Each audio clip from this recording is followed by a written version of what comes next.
주시겠습니다. 큰 은혜 받으시기 바랍니다.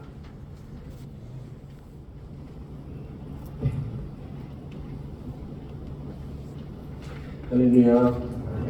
하나님께는 영광, 우리들에게는 은혜가 넘치는 귀한 시간이 되기를 바랍니다. 제가 예전에 미국에서 공부를 했었는데, 미국에서는 목사님들이 이제 시작할 때, 설교 시작할 때 유머를 잘 하세요. 저도 그걸 좀 배웠는데, 무슨 유머를 할까 생각하다가 제 아내가 가장 재밌어하는 유머 중에 하나 말씀드리겠습니다. 많은 분들 계실 텐데 이런 얘기입니다. 어떤 훌륭한 목사님이 계셨대요. 근데 열심히 목회하시다가 건강이 안 좋아지셨어요. 그래서 신장이 다 망가졌답니다. 그래서 이게 이식받아야 될 정도로 상황이 안 좋은데, 근데 그 교회 성도들이 목사님을 너무너무 사랑해서 누군가 이식해드리겠다 이렇게 다들 얘기하는 게 한 명만 하면 되잖아요. 그러니까 다들 우리 중에 누가 해야 된다 그랬습니다. 목사님이 기도하다가 방법을 고안해냈습니다. 그래서 우리 다 함께 모여서 기도합시다. 그리고 기도하고 우리 주님의 뜻을 분별합시다. 어차피 뭐 한 명만 주면 되니까. 그래서 이분이 깃털을 하나 준비했어요. 새 깃털을 딱 준비해서 그냥 훅 불었습니다. 이거 불면서 다시는 분이 저한테 주시는 걸로 하나님의 뜻으로 이해합시다. 우리 함께 기도합시다. 그러면서 이제 시작을 했는데 쫙 불었더니 제일 앞에 있는 장로님한테 딱 갔어요. 그랬더니 이분이 기도하다가 갑자기 아프지 하더라고요. 아버지 아프지. 그래서 뒤로 넘겨버리더랍니다. 그래서 뒤로 날아가면서 권사님한테 갔더니 권사님이 오주하다가 오주여 하더라고요. 또 뒤로 넘기고. 그래서 그 교회에서 계속 아프지 오주 하면서 계속 기도 중이다. 이런 유머가 있습니다. 주님의 뜻을 분별하는 게 생각보다 쉽지 않은 경우가 많이 있습니다. 오늘은 우리는 성경적이며 하나님의 뜻을 잘 분별하는가 이런 제목으로 말씀을 나누도록 하겠습니다. 우리는 항상 자문해야 되죠. 우리가 성경적인가? 장로교는 성경적인가? 그리고 또한 동시에 우리는 하나님의 뜻을 잘 분별하는가 이것도 생각해야 됩니다. 성경이 있다 할지라도 또 이단도 성경을 쓰긴 하잖아요. 그래서 해석을 어떻게 하느냐가 굉장히 중요합니다. 그래서 담임 목사님이 어떻게 해석하느냐가 굉장히 중요하죠. 그래서 오늘 본문에도 보면 후반에 하나님의 선하시고 기뻐하시고 온전하신 뜻이 무엇인지 분별하도록 하라 이렇게 말씀하고 있습니다. 그런데 우리 장로교는 성경적인가? 성경적인가요? 이렇게 얘기를 하면 갑자기 당연히 그럴 것 같은데 근거를 대십시오. 그럼 갑자기 이렇게 헷갈리시는 분들이 있습니다. 근거가 있어요. 모세 때 70인 장로 뽑은 거 아시죠? 그 성경적인 근거가 있습니다. 신약에도 사도 바울이 에베소에서 장로님들 세우던 게 있어요. 그래서 성경적인 근거가 있습니다. 그러면 그때 왜 뽑았고 무엇을 했는지를 생각해 볼 필요가 있는데, 그때 모세가 목회하다가 너무 힘들어서 하나님한테 나 죽고 싶다 그럽니다. 그때 하나님께서 70인을 세우라고 합니다. 그럼 그들에게 너하고 똑같은 영을 부어줘서 너를 협력하게 하겠다. 장로님들은 뭐 하려고 있는 존재죠? 네, 협력하는 존재입니다. 제가 옛날에 미국에서 목회할 때 아주 힘든 교회에 잠깐 있었는데, 거기에는 목사님들을 너무 자주 쫓아내가지고 최장으로 있었던 분이 5년, 보통 3년에서 5년인데 제가 6대 목사로 갔는데 25년밖에 안 된 교회인데 1년 있다 문 빼놓고 정식으로 제가 6대였어요. 그러니까 얼마나 문제가 많았지. 근데 그 교회가 특별히 그쪽에서 그 교단에서 특별히 장로님들이 굉장히 안 좋은 걸로 알려져 있었는데, 한 번은 그 애들 이제 세례교육을 시키잖아요. 세례교육을 시키는데 그 중에 그래도 제일 괜찮은 장로님 중에 한 분이 있는데 그 딸을 이제 훈련시키게 됐습니다. 그래서 우리 장로교에 대해서 설명하다가 질문을 했어요. 장로님이 왜 있지? 그랬더니 얘가 아주 당연하다는 듯이 이렇게 얘기를 했어요. 그래도 괜찮은 장로님 따님이에요. 목사 견제하라고요. 목사 앞에서 그렇게 얘기를 하는 거예요. 보면서 도대체 집에서 어떻게 하길래 이런 거 하시나 막 웃으면서 또 어디서 들었어? 그래서 이걸 갑자기 당황을 해가지고. 근데 보면은 기본적으로 협력을 위해서 있는 거지 않습니까? 그래서 그 원리를 놓치지 않는 것은 굉장히 중요합니다. 물론 목사님이 잘못 가면은 좀 말씀드릴 필요도 있겠죠. 그런데 기본적으로 그게 다 협력을 위한 거라는 걸 기억을 해야 됩니다.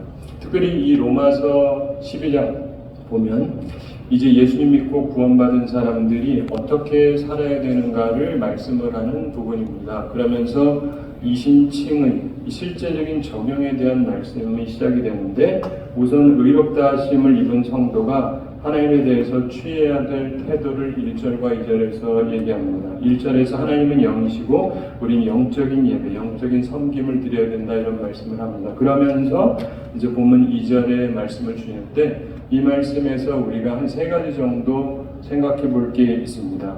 우선 2절 말씀 다시 한번 읽어볼까요? 너희는 이 세대를 본받지 말고 오직 마음을 새롭게 함으로 변화를 받아 하나님의 선하시고 기뻐하시고 온전하신 뜻이 무엇인지 분별하도록 하라. 그래서 보면 이 3가지를 말씀하고 있는데, 우선 첫째가 이 세대를 본받지 말라, 이 말씀을 해주고 있습니다. 이 세대를 본받지 말아라. 이 세대가 악하기 때문에 본받으면 안 된다. 세상을 본받으면 안 된다는 거죠.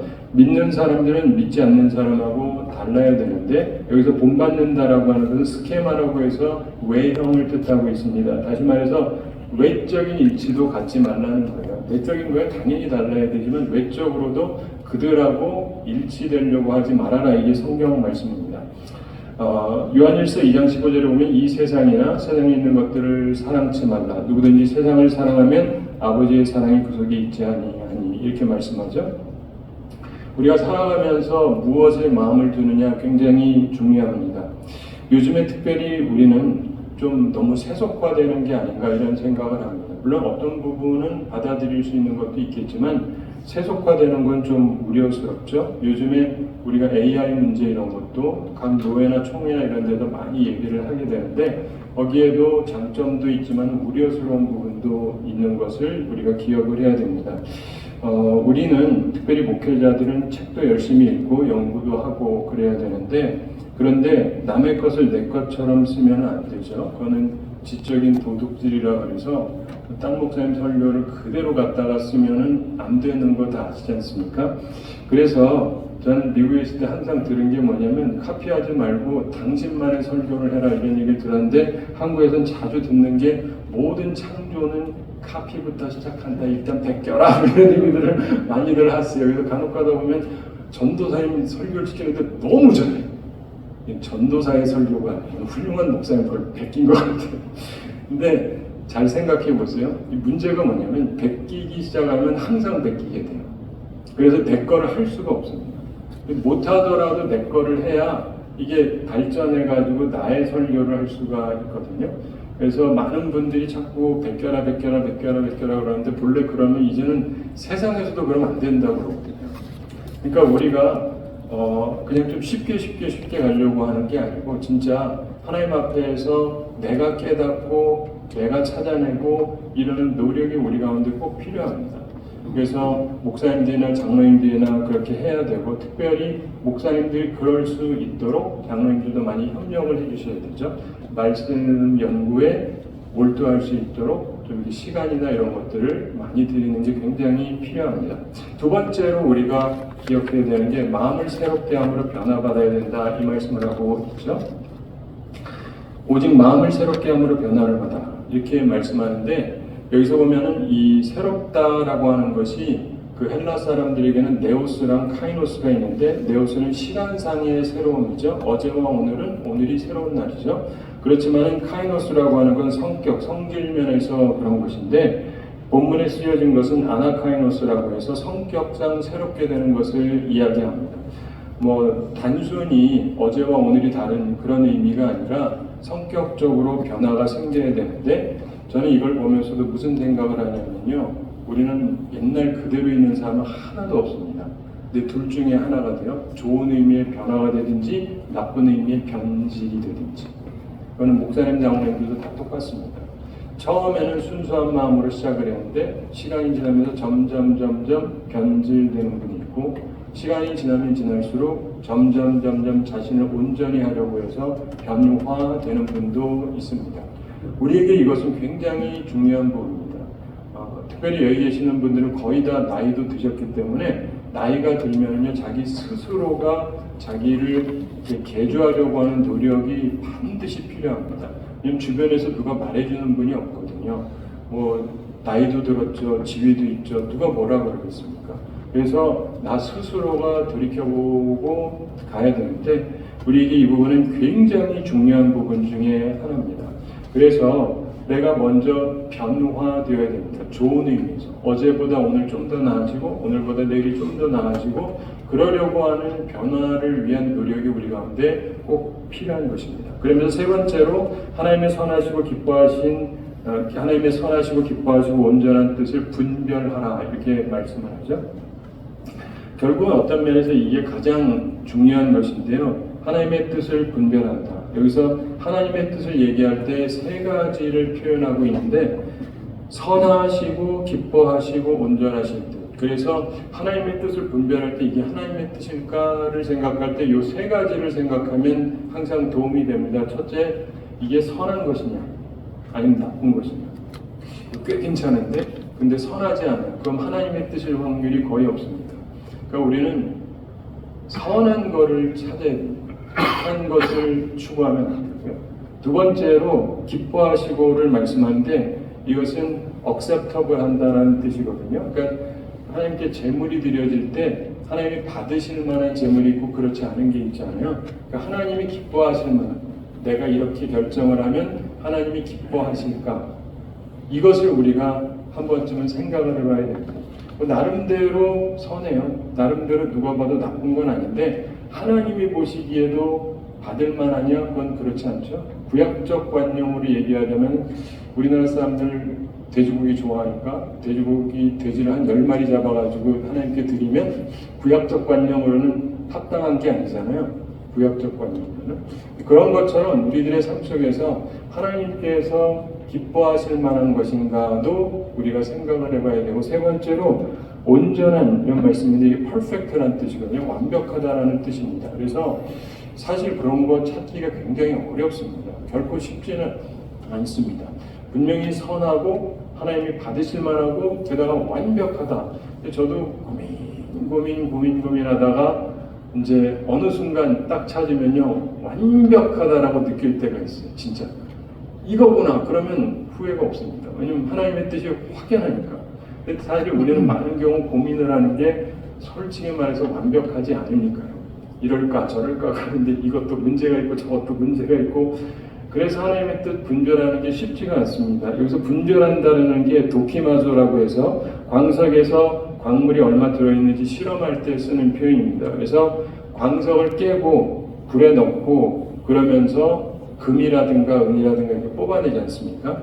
바로 거기에 쓰여지는 표현입니다. 그러니까 분별이 간단치가 않습니다. 저는 어렸을 때 잘 몰라가지고 금광에 가면은 금이 이렇게 쌓여 있는 줄 알았거든요. 근데 그것도 다 노력을 해야 되더라고요. 근데 우리가 도끼 맞으면은 깨지죠. 근데 하나님의 뜻을 발견하기 위한 노력이 필요한 것입니다. 결코 간단하게 하나님의 귀한 뜻을 발견하는 것은 쉽지가 않습니다. 그래서 우리가 우리 시대에 하나님께서 기뻐하시는 뜻을 발견하기 위해서 무척 애를 쓸 필요가 있습니다. 말씀을 정리하면서 제가 어떤 일이 있었는데 언젠가 어떤 부총회장 후보 되시는 분이 이번 얘기가 아니에요. 한번 이렇게 오셨습니다. 그러면서 얘기를 하시다가 뭐 그냥 이제 총대니까 이렇게 좀 찍어달라고 이런 의미시겠죠. 근데 그런 얘기를 하다가 이제 딴 얘기를 하시면서 뭔가 목사님 좀 뭐 아이디어가 좀 있는 것 같은데 총회장 이번에 경선을 하니까 좋은 아이디어 있으면 저희들을 얘기를 해버려요. 나는 한 번도 생각을 해본 적이 없습니다. 죄송한데 솔직히 총회장이 되면 뭘 해야 되나를 생각해 본 적도 없어서 전 모르겠는데요. 저 생각해 본 적도 없습니다. 그랬더니 그러지 말고 생각해보래요. 그래서 생각해도 쉽지 않은데요. 일주일 생각해보래요. 일주일 가지고 안 됩니다. 2주라도 생각해보고 그래서 그 다음에 자기가 전화할 테니까 그래서 참 전화하겠다고 하시니까 그 다음부터 제가 쉴 수가 없는 거예요. 머릿속에서 생각을 뭔가는 해야 되잖아요. 여러분들 한번 생각해 보십시오. 내가 총회장이 된다면 경쟁을 할 텐데 뭐라고 해야 설득력 있고 총회장으로서 되는가.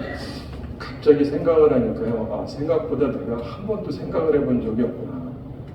우리 교단을 위해서 때때로 뭐 이런저런 비판은 해도 이걸 어떻게 해야 살릴 수 있는지, 어떻게 해야 잘 될 것인지 별로 고민해 본 적이 없어요. 왜냐하면 총회장이 될 확률은 아예 없으니까. 그래서 아예 생각 자체를 안 하고 있었는데 갑자기 그래가지고 생각을 해봤습니다. 여러분도 나중에 이제 생각을 좀 한번 해보세요. 물론 총회장 되려고 하는 분도 계시겠지만 없다 할지라도 한번 생각을 해보십시오. 그러면서 이렇게 생각을 해봤는데, 그러면서 참 드는 생각 중에 하나가, 그럼 일단 분석을 해야 되잖아요. 우리 총회가 어떤지. 이렇게 보니까 한 10년 사이에 한 80만 명이 줄었어요. 엄청나게 이게 떨어지고 있는데, 야, 이거를 어떻게 해야 되나. 뭐 이런저런 좋은 말을 할 수는 있는데, 뭐 부흥 얘기도 하고 다 할 수 있는데, 그냥 말이 아니라 진짜 할 만한 방도가 있나? 사실 쉽지가 않습니다. 그런 면에 있어서 사실은 우리들이 정말 하나님 앞에서 어떻게 해야 되는지, 무조건 안 된다고만 할 게 아니라 뭔가 방도를 찾아야 되지 않겠어요? 내가 장이라면 뭔가 하기 위해서 노력을 할 텐데 사실 그 자리에 가는 분들도 쉽게 생각이 떠오르지는 않겠죠. 근데 그런 면에서 우리가 이런 생각들을 할 필요가 있지 않나, 이런 생각을 해봤습니다.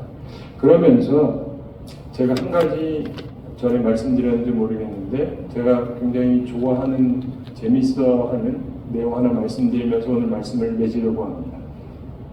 어떤 회사에서요, 사람들을 뽑는데 질문을 냈답니다. 질문을 내가지고 이 질문을 당신이 하여간 답변을 해봐라 이렇게 했는데, 당신이 아직 지금 이제 남자를 중심으로 설명하는 거예요. 남자 중심으로 설명하는 건데 지금 총각이고, 그리고 이제 결혼도 해야 되는데, 당신이 스포츠카를 타고 운전해서 가게 됐다. 길을 가다가 마침 비가 오는데 아주 시골인데 여기에 버스 정류장에 3명의 사람이 서 있었다는 거예요.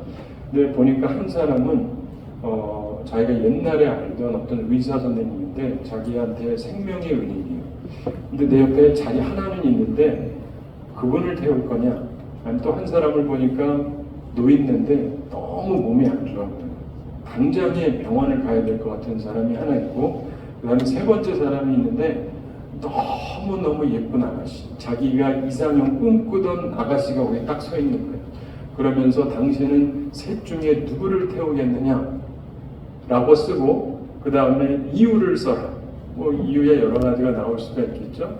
그래가지고 뭐 이 사람 저 사람 답을 썼겠죠. 여러분도 생각하시는 사람이 있겠고, 그래도 생명의 은인에게 해야 되지 않나, 혹은 너무 어려운 사람 구해야 되지 않냐, 혹은 아유 그래도 이상형을 만났는데 이 사람을 태워야 되지 않냐, 이런 생각이 있는데, 결국 최종적으로 그 회사에서 제일 점수를 많이 준 사람의 답은 뭐였냐면, 이 사람이 이렇게 표현했다고, 약간 발상의 전환인데, 자기가 자기 키를 그 의사 선생님에게 드리겠다는 거예요.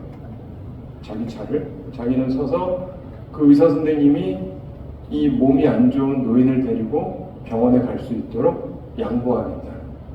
그리고 남아서 이상형이 아가씨랑 버스를 지나겠다. 괜찮죠? 자, 이게 어떤 면에서 누구는 해주고 누구는 안 해주고 참 쉽지 않은데, 사실 그게 지혜의 힘이지 않습니까? 사실 모두를 유익하게 하면서 나한테도 좋고, 저는 그걸 보면서 참 지혜의 힘이라는 게 크다, 이런 생각을 합니다. 사실 우리한테 필요한 것 중에 하나가 그건데 결코 쉽지는 않습니다. 근데 바라기는요, 우리 모두가 주님 앞에서 정말 그런 걸 찾기 위해서 서로 노력하게 되기를 바라고, 그런 우리 교단이 되고, 그런 우리 목사님들, 장로님들이 돼서 하나님께 크게 영광 돌리고 이 시대를 변화시키고, 정말 풀 수 없는 문제가 너무 많지만 문제를 풀어가면서 하나님께 영광 돌리며 살아가는 우리 모두가 되기를 우리 주님의 이름으로 축원합니다. 네, 우리 함께 기도하겠습니다. 사랑하는 하나님 아버지, 우리를 사랑해 주시고 오늘도 저희들에게 귀한 시간을 허락해 주시면 감사드립니다. 부족한 종이 말씀을 나눴는데 불필요한 것들은 제거해 주시고 필요한 것들은 남게 해주시고, 우리가 정말 성경적이며 하나님의 뜻을 잘 분별하는 사람들이 되어서 우리 시대에 하나님께 크게 영광 돌리는 주의 사람들이 다 되게 하여 주시옵소서. 감사드리며 예수님의 이름으로 기도드립니다.